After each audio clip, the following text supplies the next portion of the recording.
سبحان شاہ کے اس اچانک فون پہ چندہ بخلا ہی تو گئی تھی۔ یقیناً حویلی سے چندہ کی اس طرح اچانک گمشدگی سبحان شاہ کے علم میں ہوگی۔ مجھے سجل سے بات کرنی ہے۔ یہ اس کے ہاسٹل ہی کا نمبر ہے نا؟ جی ہاں، لیکن وہ یہاں پہ نہیں ہے، چندہ نے خود کو سنبھالتے ہوئے کہا۔ کہاں گئی ہے وہ؟ انداز تہمکانہ تھا، شاید وہ جان چکا تھا کہ دوسری طرف کون ہے۔ وہ ہاسپٹل گئی ہیں۔ چندہ پھر بکھلا گئی۔ کیوں؟ خیریت؟ ان کی کسی سہیلی کی طبیعت خراب تھی۔ اس نے فوراً بہانہ گھڑا۔ اوہو، کون سے ہاسپٹل؟ لہجہ قدرے نرم ہوا۔ جناح ہاسپٹل۔ چندہ کا جو انفارمیشن تھی اس نے اپنے مطابق دے دی۔ اس بات سے بالکل لا علم تھی کہ سبحان شاہ حویلی سے نہیں، کراچی ہی سے بات کر رہا ہے۔ موبائل فون اس کے پاس ہے یا نہیں؟ سبحان شاہ بولا۔ Mobile phone? نہیں جی، وہ یہیں گھر پر چھوڑ کے گئی ہیں، چندہ نے گھبراہٹ سے کہا۔ اوکے، اللہ حافظ۔ یہ کہہ کر سبحان شاہ نے فون رکھ دیا۔ چندہ کے پسینے چھوٹ گئے تھے۔ یا اللہ، میرا اس شخص سے سامنا کبھی نہ کرنا۔ وہ دل ہی دل میں دعا مانگنے لگی اور نہانے کے لیے باتھ روم کا رخ کیا۔ لیکن اس وقت دوبارہ فون کی گھنٹی بجی۔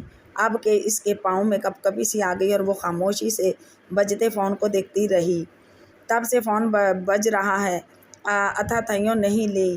شیر علی نے پاس آ کے دہائی دی تھی تو تم اٹھا لو، وہ کھڑے کھڑے بولی۔